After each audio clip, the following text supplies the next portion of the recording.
Hi there, Dr. Kathleen Young, board certified child, adolescent, and adult psychiatrist. And let's talk about reciprocity in autism spectrum disorder, particularly less obvious presentations of autism, because that's sort of my area of specialty, and neurodivergence. And so when we think about reciprocity, a lot of times people get focused on just the back and forth flow of conversation, and they'll say, well, my partner or themselves or their kids can have a conversation, and they can to some extent, although sometimes when you really tune in on what's going on in the conversation, there's a lot of talking at you and not with you.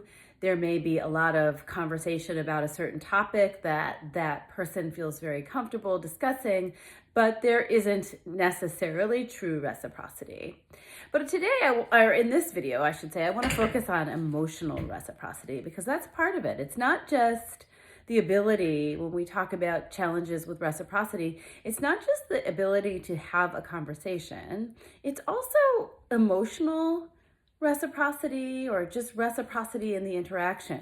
And so a lot of the time people will say, like, my spouse is a narcissist, or that person's a narcissist, and you dig a little deeper and you find that they might be neurodivergent or on the spectrum.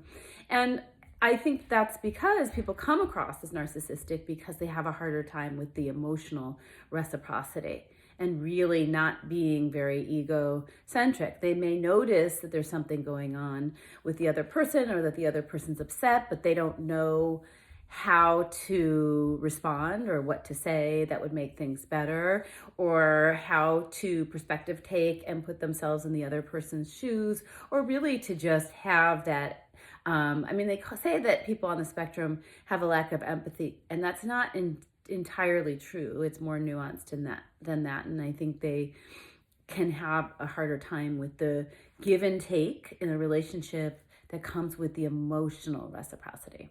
So that's all I want to say. So before you call your spouse a narcissist, or your parent a narcissist, or your child a narcissist, and if you have some suspicions that they might be on the spectrum and they don't look classically like we think in autism spectrum disorder, that's why I said these less obvious presentations of autism, maybe think about, is this a challenge or a lack of emotional reciprocity that you are experiencing in your relationship with them? That's all I want to say. I'll talk to you next time.